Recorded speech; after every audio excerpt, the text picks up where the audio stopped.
दोस्तों, मोहम्मद रफ़ी साहब वो नाम जिनकी आवाज़ ने ना जाने कितने संगीतकारों के सपनों को अमर बना दिया। अपने समय के लगभग हर बड़े संगीतकार के पहले गीत से लेकर उनके अंतिम गीत तक सिर्फ रफ़ी साहब की ही आवाज़ गूंजी और इतिहास बन गई। तुम मुझे यूं भुला न पाओगे, दिल के झरोके में तुझको बिठा कर यादों को दिन ढल जाए, यूं ही तुम मुझसे बात करती हो, दिल का भंवर करे पुकार, प्यार का राग सुनो, परदेसियों से न अखियां मिलाना। लेकिन उसी दौर में एक ऐसा संगीतकार भी था जो रफ़ी साहब को अपने गीतों के लायक नहीं मानता था, और तो और उन्हें गायक तक मानने से इनकार कर देता था। इतना ही नहीं, उसने रफ़ी साहब से कुछ गीत रिकॉर्ड तो कराए, लेकिन बाद में उन्हीं गीतों को किसी और गायक से गवाकर बदल दिया और मौके बेमौके रफ़ी साहब को लेकर तंज कसना, जलील करने वाले बयान देना उसकी आदत बन चुकी थी। लेकिन किस्मत को कुछ और ही मंजूर था। हालात ऐसे बने कि उसी संगीतकार को, जिसे रफ़ी की आवाज़ पर भरोसा नहीं था, कुछ गीतों के लिए आखिरकार रफ़ी साहब के पास ही आना पड़ा, और रफ़ी साहब ने भी अपने बड़प्पन से बिना कोई शिकवा शिकायत किए उन गीतों को गाकर अमर कर दिया। तो कौन था वो संगीतकार जो रफ़ी साहब को गायक ही नहीं मानता था, और कौन से थे वो गीत जो पहले रफ़ी साहब से गवाए गए और बाद में किसी और गायक से गवाए गए? इन सभी सवालों के जवाब और कुछ अनकही बातें आज हम आपको बताएंगे, तो वीडियो को अंत तक ज़रूर देखिएगा। दोस्तों, मोहम्मद रफ़ी साहब ने 1940 के दशक से लेकर 1980 के दशक तक फिल्म संगीत की दुनिया में ऐसा राज किया जैसा शायद ही किसी और ने किया हो। उस समय में अगर किसी फिल्म में रफ़ी साहब की आवाज़ गूंज जाए तो मान लीजिए फिल्म को हिट होने से कोई रोक नहीं सकता था। निर्माता, निर्देशक, संगीतकार सब अपने प्रोजेक्ट्स में रफ़ी साहब की ही आवाज़ चाहते थे, और हीरो की बात करें तो बड़े से बड़ा सुपरस्टार भी चाहता था कि उसके लिए सिर्फ रफ़ी साहब ही गाएं। लेकिन इसी सुनहरे समय में एक संगीतकार ऐसे भी थे जो रफ़ी साहब को गायक ही नहीं मानते थे। जी हाँ, बाकी सभी जहां रफ़ी साहब के साथ काम करने के लिए बेताब रहते थे, वहीं ये संगीतकार उनकी आवाज़ को अपने गीतों में इस्तेमाल करने से बचते थे। दोस्तों, वो संगीतकार थे अनिल विश्वास। जी हाँ, वही अनिल विश्वास जिनकी पहचान सिर्फ अपने संगीत से नहीं बल्कि मुकेश और तलत महमूद जैसे दिग्गज गायकों को फिल्मी दुनिया में स्थापित करने के लिए भी की जाती है। अब ज़रा सोचिए, एक तरफ मोहम्मद रफ़ी जिनकी आवाज़ उस समय में हर संगीतकार की पहली पसंद हुआ करती थी, और दूसरी तरफ अनिल विश्वास जो रफ़ी साहब की आवाज़ को अपने गीतों के लिए सही नहीं मानते थे बल्कि उन्हें गायक ही नहीं मानते थे। अनिल विश्वास ने रफ़ी साहब के साथ कुछ गीतों में काम तो किया, लेकिन उनका रवैया बिल्कुल अलग था। फिल्म दौराहा और पैसा ही पैसा के लिए उन्होंने कुछ गीत रफ़ी साहब की आवाज़ में रिकॉर्ड तो कराए, लेकिन बाद में उन्हीं गीतों को किसी और गायक से दोबारा रिकॉर्ड करा लिया। अनिल विश्वास के दिल में ख़ास जगह सिर्फ तलत महमूद और मुकेश के लिए थी। फिल्म दौराहा का एक गीत उन्होंने सबसे पहले मोहम्मद रफ़ी साहब से गवाया, लेकिन उसे सुनने के बाद उन्हें लगा कि जिस मुलायमियत और नरमी की तलाश उन्हें उस गीत में थी, वह रफ़ी साहब की आवाज़ में उन्हें नहीं मिली।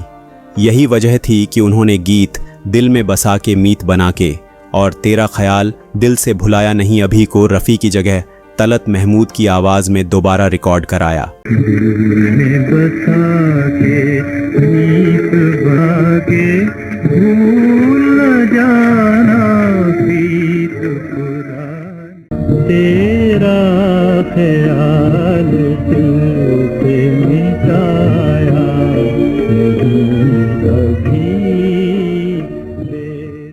सोचिए, जिस आवाज़ ने पूरे देश को अपना दीवाना बना रखा था, उसी आवाज़ को एक बड़े संगीतकार ने ठुकरा दिया।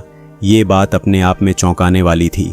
अनिल विश्वास का मानना था कि मोहम्मद रफ़ी की खुली, उन्मुक्त और दमदार आवाज़ उनके नर्म और कोमल भावों वाले गीतों के लिए सही नहीं थी।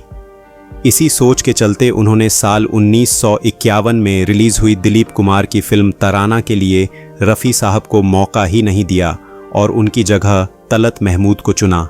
नैन मिले नैन हुए बावरे, नैन मिले मेरे नैन हुए बाबरे। उस समय में जब पूरी इंडस्ट्री रफ़ी साहब की आवाज़ के लिए बेकरार थी, वहीं एक बड़ा संगीतकार बार बार उन्हें ठुकरा रहा था। लेकिन अब कहानी में आता है एक दिलचस्प मोड़। दो बार रफ़ी साहब के रिकॉर्ड किए हुए गीतों को रिजेक्ट करने के बावजूद साल 1956 में अनिल विश्वास को खुद रफ़ी साहब के पास आना पड़ा। फिल्म थी हीर और कहानी थी पंजाबी पृष्ठभूमि की। यहाँ उनको चाहिए थी एक खुली, ताकतवर और असरदार आवाज़, और ऐसी आवाज़ रफ़ी साहब के अलावा किसी के पास थी ही नहीं। अनिल विश्वास ने जब रफ़ी साहब को फिल्म हीर के गीत गाने का प्रस्ताव दिया तो रफ़ी साहब ने अपने बेमिसाल बड़प्पन का परिचय देते हुए बिना किसी गिले शिकवे के पूरे दिल से गाने गाए। उन्होंने आशा भोसले के साथ दिल को छू लेने वाला गीत ओ खामोश ज़माना है गाया। खामोश ज़माना है। और साथ ही अपनी असरदार आवाज़ में ले जा उसकी दुआएं, ले जा उसकी दुआएं हो जो तेरा हो ना सका, और अल्लाह तेरी खैर करे जैसे गीतों को अमर कर दिया। अल्लाह तेरी खैर करे, मौला तेरी खैर करे। फिल्म की पंजाबी थीम में रफ़ी साहब की आवाज़ ने वो जान डाली जो कोई और गायक शायद दे ही नहीं सकता था।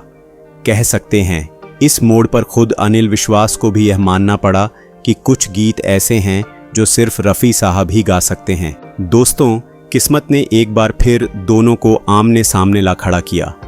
साल 1958 में रिलीज़ हुई फिल्म संस्कार के लिए अनिल विश्वास को फिर से रफ़ी साहब की आवाज़ का सहारा लेना पड़ा। गीत था भगवान भी खुश खुश शैतान भी हो राजी। भगवान भी खुश खुश शैतान भी हो राजी, भगवान भी खुश खुश शैतान भी हो। और रफ़ी साहब ने अपनी अनोखी असरदार आवाज़ से इस गीत में सचमुच 4 चांद लगा दिए। सोचिए, इतनी बार ठुकराए जाने, उपेक्षित किए जाने के बाद भी रफ़ी साहब ने कभी शिकायत नहीं की, कोई गिला नहीं रखा। उन्होंने हर बार वही किया जो वो सबसे बेहतर कर सकते थे, दिल से गाना और गीत को अमर बना देना। यही थी मोहम्मद रफ़ी साहब की महानता, एक ऐसी शख्सियत जो न सिर्फ अपनी आवाज़ से बल्कि अपने बड़प्पन से भी अमर हो गए। तो दोस्तों, आप अनिल विश्वास के संगीत निर्देशन में गाए रफ़ी साहब के गीतों के बारे में क्या सोचते हैं? और अनिल विश्वास द्वारा रफ़ी साहब की इस उपेक्षा को आप कैसे देखते हैं? अपने विचार हमें नीचे कमेंट बॉक्स में ज़रूर बताइए। हमें इंतज़ार रहेगा आपकी राय का।